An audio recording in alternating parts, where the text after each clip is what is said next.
گھر والے نماز کی فکر نہیں کرتے ہیں، اس کی قربانی کا کوئی اعتبار ہی نہیں ہے۔ اور اللہ تعالیٰ نے قرآن مجید فرمایا انما یتقبل اللہ من المتقین، قربانی اللہ ان لوگوں کی قبول کرتا ہے جو تقوی شعار ہوتے ہیں، جو پرہیزگار ہوتے ہیں۔ تو میرے بھائی، جن لوگوں نے یہ قربانیاں لی ہیں، بڑی محبت اور بڑی چاہت کے ساتھ ان قربانیوں کو ذبح کریں گے۔ یہ دیکھ لیں، اگر آپ کے دل میں نماز کا شوق نہیں ہے، اگر آپ نماز نہیں پڑھتے ہیں، آپ کی قربانی ایک گوشت کھانے کا بہانہ تو بن سکتی ہے، لیکن وہ قربانی نہیں ہے جو اللہ کو مطلوب ہے، جس کا ہمیں اللہ نے حکم دیا ہے۔ اور اس کے ساتھ ایک اور بات کا بھی خیال رکھ لیں، آپ قربانی میں حصے بناتے ہیں، آپ گائے ذبح کرتے ہیں تو ہاتھ 7 حصے دار اس میں ہوتے ہیں، اونٹ ذبح کرتے ہیں اس میں 10 حصے دار ہوتے ہیں۔ آپ کے حصے داروں میں سے اگر ایک بندہ بھی بے نماز ہوا تو اس سے آپ کی قربانی بھی داغدار ہوگی۔ یہ معاملہ بھی بڑا نازک اور سنگین سا ہے، ذرا چھان بین کیجئے، ڈھونڈ چھان کیجئے کہ خود بھی اس بات کا عزم کیجئے کہ ہم نے جو قربانی کرنی ہے، جو اس کے آداب ہیں، جو اس کے حقوق ہیں، جو ذمہ داریاں ہیں، وہ بھی آپ نے ادا کرنی۔ ہم قربانی کے جانور کے لیے دیکھتے ہیں کہ اس میں کوئی عیب نہ ہو۔ اللہ کے رسول کا یہ حکم بھی ہے، سیدنا علی رضی اللہ تعالیٰ عنہ بیان فرماتے ہیں، امرنا رسول اللہ صلی اللہ علیہ وسلم ان نستشرف العین والعظم، اللہ کے رسول نے ہمیں حکم دیا تھا کہ جس جانور کو تم نے قربانی کے طور پر ذبح کرنا ہے، اس کی آنکھوں کو اچھی طرح دیکھ لو، چیک کر لو، اس کے کانوں کو اچھی طرح دیکھ لو، کا معمولی سے بھی نقص اس کے کان میں اور اس کی آنکھ میں نہیں ہونا چاہیے۔ رسول اللہ صلی اللہ علیہ وسلم نے، حضرت برا بن عازب کہتے ہیں کہ آپ نے انگلی سے اشارہ کیا، 4 قسم کے عیب قربانی میں ایسے ہیں، اگر وہ قربانی کے اندر پائے جاتے ہیں لا یجزئ، وہ قربانی نہ جائے، قربانی کافی نہیں ہے۔ العرجاء والبین عرجو ہے، ایک وہ قربانی جس میں لنگڑا پن ہے، اس کی ٹانگیں صحیح نہیں ہے، وہ جب چلتا ہے وہ لنگڑا کر چلتا ہے، واضح طور پر پتہ چلتا ہے کہ یہ لنگڑا ہے۔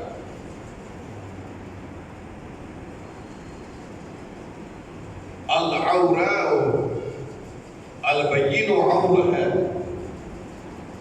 وہ جانور جو یک چشم ہے، کانا ہے، اور واضح طور پر نظر آتا ہے کہ اس کی آنکھ میں نقص ہے، عیب ہے۔ بعض دفعہ ایسا بھی ہوتا ہے کہ ظاہری طور پر آنکھیں درست ہیں، لیکن جب باریک چھاننا لگایا جاتا ہے تو پتہ چلتا ہے کہ اس کی ایک آنکھ میں بینائی نہیں ہے۔ بظاہر آنکھیں اگر تندرست ہیں، پھر بھی ہمارا فرض بڑھتا ہے کہ دیکھیں ان کی بینائی بحال ہے کہ نہیں۔ البین عورہ، جس کا کانا پن ہو، واضح ہو، ظاہر ہو۔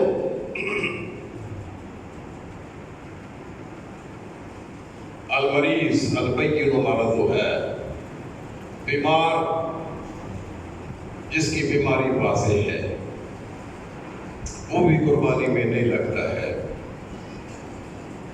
الکثیر، اور وہ جانور جو عام ریوڑ کے ساتھ چل نہیں سکتا ہے کمزوری کی وجہ سے، لاغر ہے، دبلا ہے، پتلا ہے، اس کی ہڈیوں میں گودا نہیں ہے، وہ بھی قربانی پہ نہیں لگتا ہے۔ اس لیے رسول اللہ صلی اللہ علیہ وسلم نے فرمایا کہ جب تم نے قربانی کا جانور لینا ہے، اس کی آنکھوں کو، اس کے کانوں کو اچھی طرح چیک کر لو۔ جانور کی خوبصورتی وہ اس کی آنکھوں میں ہے جو اس کے کانوں میں ہے۔ اگر کان کٹا ہے، کان چرا ہوا ہے، کان میں سوراخ ہے، آگے سے کٹا پیچھے سے کٹا ہوا ہو، وہ قربانی کے قابل نہیں ہے۔ ان نستشرف العین والاذن،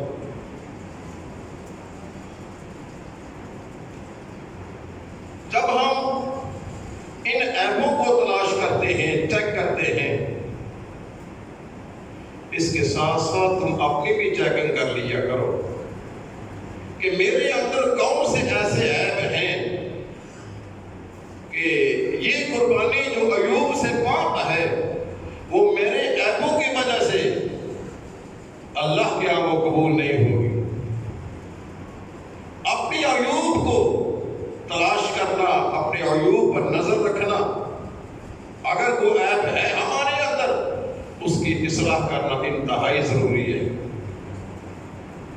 ان عیبوں میں سے ایک عیب بے نماز کا ہے۔ بے نماز آدمی جو ہے اللہ کے ہاں اس کی کوئی قدر و قیمت ہی نہیں ہے، بلکہ جو ہمارے فقہاء محدثین ہیں وہ یہ کہتے ہیں، چلو باقی نقص تو نظر انداز کیے جا سکتے ہیں۔ ایک آدمی جو ہے وہ والدین کا نافرمان ہے، ایک آدمی وہ چوری کرتا ہے، ڈاکہ مارتا ہے، شراب پیتا ہے، جوا کھیلتا ہے، لیکن جو بے نماز ہے ان کا یہ کہنا ہے اس کی کوئی جنازہ بھی نہیں ہے، نہ ان کو مسلمان کو قبرستان میں دفن کرنے کی اجازت ہے۔ ہم نے اس کام کو بڑا ہلکا سمجھا ہوا ہے، اس کام کی طرف ہماری توجہ نہیں ہے۔ اللہ اکبر کا معنی ہے اللہ سب سے بڑا ہے۔ میں دکان پر بیٹھا ہوا ہوں، کاؤنٹر پر بیٹھا ہوا ہوں، اور اللہ اکبر کی آواز میرے کانوں میں آتی ہے، میں اپنے کام کو چھوڑتا نہیں ہوں۔ اللہ اکبر کی آواز سننے کے باوجود میں اپنے کام میں مگن ہوں۔ اس کا مطلب یہ ہے کہ ہم نے اللہ کو بڑا نہیں سمجھا ہے، اپنے کاروبار کو بڑا سمجھا ہے۔ اللہ کی اہمیت ہمارے دل میں نہیں ہے، کرنا کیا وجہ؟ قرآن کریم میں اللہ نے فرمایا جو اللہ سے ڈرنے والے ہوتے ہیں ان کے لیے کاروبار، تجارت ان کی نماز پڑھنے میں رکاوٹ نہیں بنتی ہے۔ نماز کی ادائیگی میں نہ کاروبار رکاوٹ بنے، نہ تجارت رکاوٹ بنے۔ اگر یہ ہماری نماز کی میں یہ کاروبار حائل ہوتا ہے، رکاوٹ بنتا ہے، اس کا مطلب یہ ہے کہ ہم نے اللہ اکبر، اللہ کی بڑائی کو، اللہ کی کبریائی کو نظر انداز کر دیا۔ اگر ہمارے دلوں میں اللہ کی کبریائی ہوتی، اللہ کی بڑا ہونا ہوتا، ہم فوراً اپنے کاروبار کو چھوڑ چھاڑ کر اللہ کی طرف آ جاتے۔ اسی لیے اللہ کے رسول کو حکم ہوا ہے وَأْمُرْ أَهْلَكَ بِالصَّلَاةِ وَاصْطَبِرْ عَلَيْهَا۔ اے میرے حبیب، آپ اپنے گھر والوں کو، اپنی بچوں کو، بچیوں کو، اہل خانہ کو نماز کا حکم دیجیے۔ ایک دفعہ کہنے سے نہیں، وَاصْطَبِرْ عَلَيْهَا، اس پر پابندی کیجیے، کہتے رہیے۔ اس کی کوئی لمٹ نہیں ہے کہ آپ نے ایک دن کہہ لیا، 2 دن کہہ لیا، خاموش ہو گیا، اب خاموشی، اب کسی کو کچھ نہیں۔ نہیں فرمایا بس تبیر علیہ ہے، اس پر استقامت کے ساتھ جمے رہیے، کہتے رہیے۔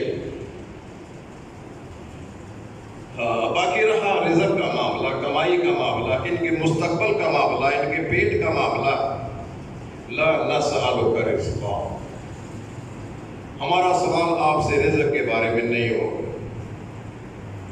تم نے ان کو کھانے کے لیے دیا ہے یا نہیں دیا ہے، کمائی کی ہے یا نہیں کی ہے، یہ تیرے جیتے جی اپنے پاؤں پہ کھڑے ہوئے یا نہیں کھڑے ہوئے، یہ ہمارا سوال ہی نہیں ہے۔ رزق دینا ہمارا کام ہے، وہ ہم نے دینا ہے۔ جو آپ کا کام ہے وہ آپ کریں، جو ہمارا کام ہے وہ ہم کریں۔ تو نماز ایک ایسی چیز ہے کہ اگر نماز نہیں ہے تو آپ کی کوئی عبادت سرے سے قبول ہی نہیں۔ یہ بات اچھی طرح ذہن میں بٹھا لے۔ باقی چیزوں کو اگنور کیا جا سکتا ہے، نظر انداز کیا جا سکتا ہے، لیکن نماز کے بارے میں کوئی کمپرومائز نہیں ہے، کوئی مسئلہ تو نہیں ہے۔ اسی لیے اللہ تعالیٰ کا یہ فیصلہ ہے، قیامت کے دن جو اللہ کے حقوق ہیں ان میں سب سے پہلے نماز کو دیکھا جائے گا۔ اگر اس کی نماز صحیح ہوئی تو معاملہ آگے چلے گا، اگر نماز ہی نہیں ہے تو معاملہ آگے نہیں چلے گا، اس کو وہی روک دیا جائے گا، اس کا وہی بلاک کر دیا جائے گا۔ یہ حقوق العباد میں سے سب سے پہلے خون کو دیکھا جائے گا۔ خون ناحق تو نہیں کیا، لیکن جو اللہ کے حقوق ہیں ان میں سے پہلے اس اللہ نے نماز کو دیکھنا ہے۔ اول ما یحاسب به العبد یوم القیامت الصلاۃ۔ رسول اللہ صلی اللہ علیہ وسلم جب بیمار ہوئے، سیدنا انس رضی اللہ تعالیٰ عنہ کہتے ہیں آخری وقت جب آپ پہ آیا، نحیف کمزور اس قدر ہو چکے تھے کہ آپ کے ہونٹوں سے آواز نہیں نکل رہی تھی۔ حضرت انس کہتے ہیں میں آپ کے پاس، مجھے یوں محسوس ہوا کہ آپ کے ہونٹ حرکت کر رہے ہیں لیکن نکاحت کی بنا پر آپ کی آواز نہیں نکل رہی ہے، وہ مجھے سنائی نہیں دے رہی۔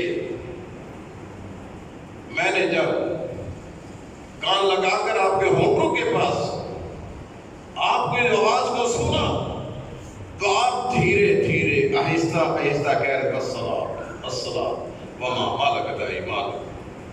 لوگوں نماز کا خیال رکھنا، نماز کو پڑھتے رہنا، اس میں سستی نہیں کرنا، اور جو آپ کے ماتحت نوکر چاکر ہیں ان کا بھی خیال رکھنا۔ یعنی آخری جو نصیحت ہے، جو وصیت ہے آپ کی، وہ نماز۔ اتنی تاکید ہونے کے باوجود اگر ہم اس میں سستی کرتے ہیں، آپ 1.5 کروڑ کی، 1.5 لاکھ کی، 2 لاکھ کی، 3 لاکھ کی قربانی بھی کر دیں نہ ہو ضائع۔ نماز کے بارے میں سستی مت کیجیے۔ بے شک آپ نماز کی پابندی کرتے ہوئے آپ ایک بکری بھی قربانی کے طور پر دیتی ہیں، وہ قابل قبول ہے۔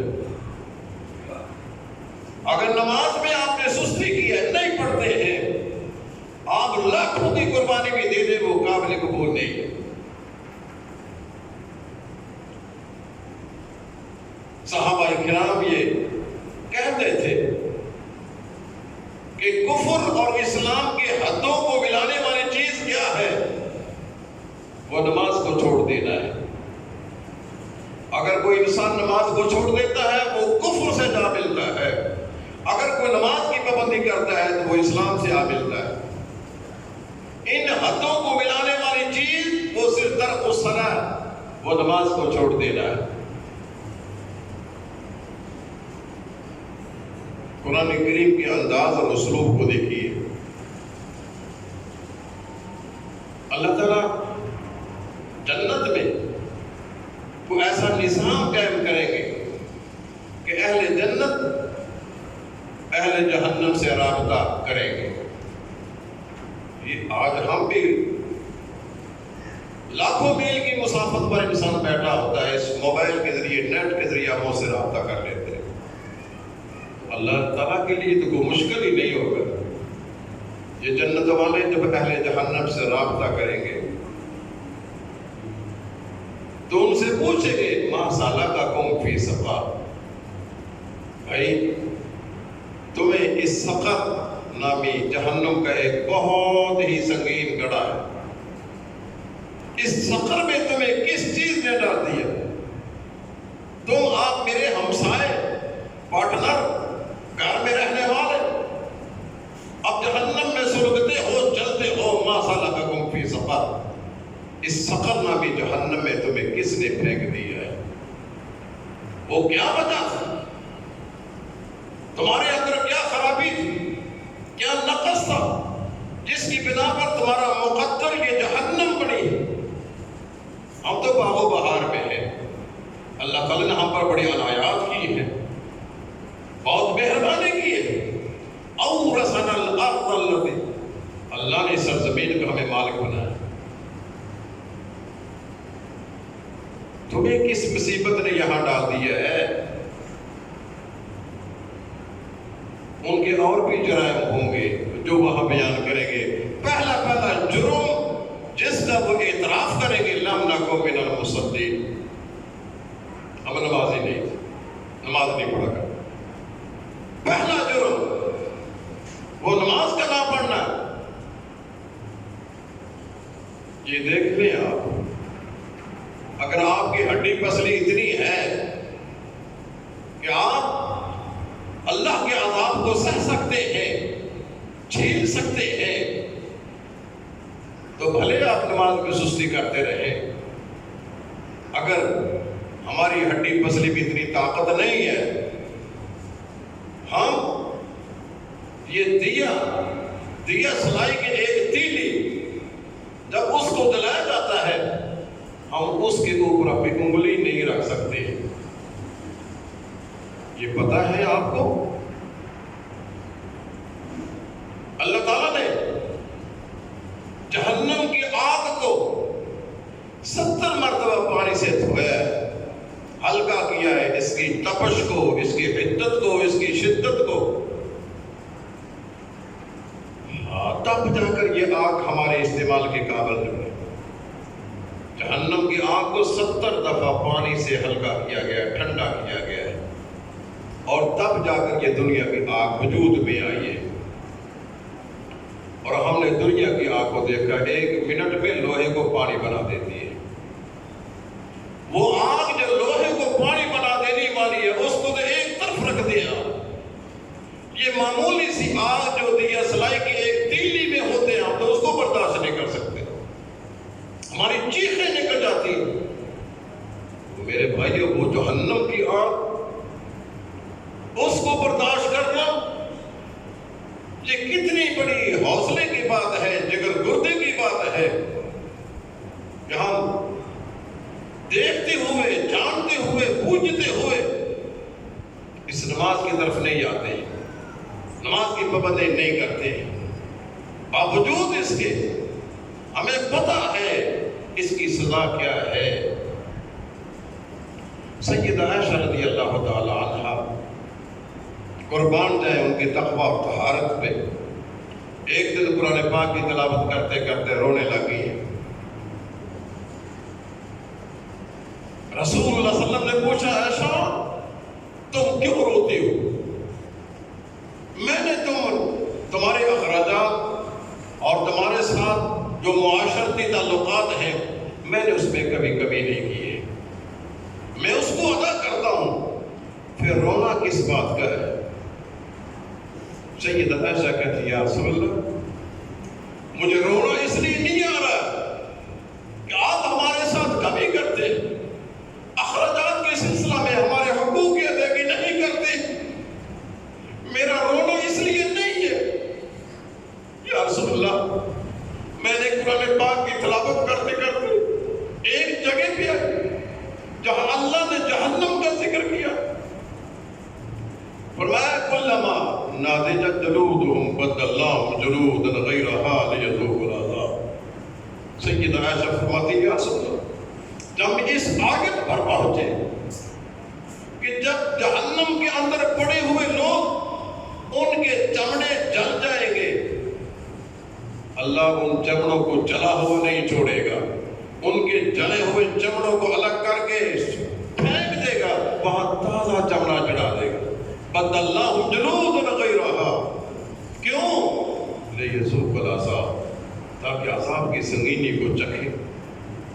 یا رسول اللہ، ہمارا جسم، ہمارا آنگ آنگ، ہمارا جوڑ بڑا نازک ہے، ہم تو اس معمولی سی آگ کو برداشت نہیں کر سکتے، جہنم کی آگ کو ہم نے کیسے برداشت کرنا؟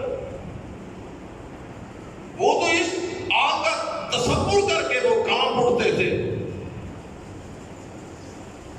پتہ نہیں ہمیں کس چیز پر بھرا ہے اور کس چیز پر ہمیں بھروسہ ہے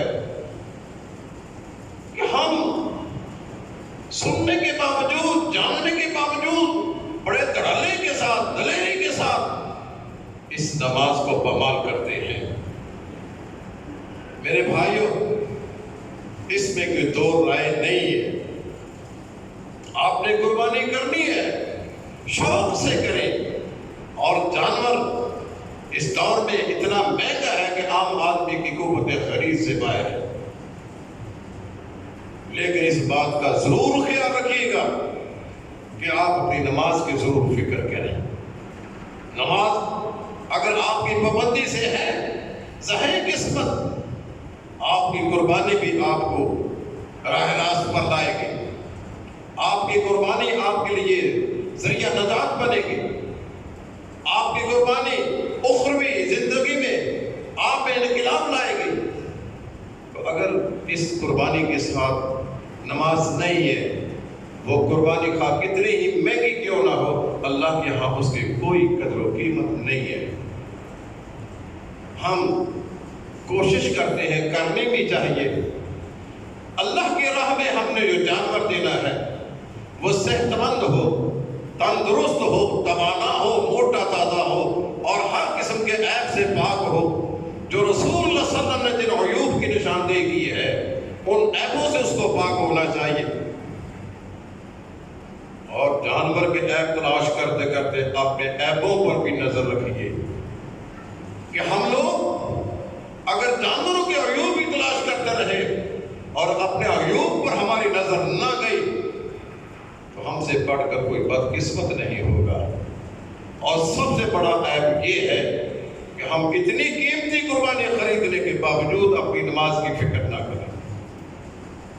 تو میرے بھائیوں، میری آپ سے یہی گزارش ہے کہ آپ قربانی سے پہلے یہ عہد کر لیں، اللہ سے یہ پیمان کر لیں کہ ہم نے اس نماز کی پابندی کرنی ہے.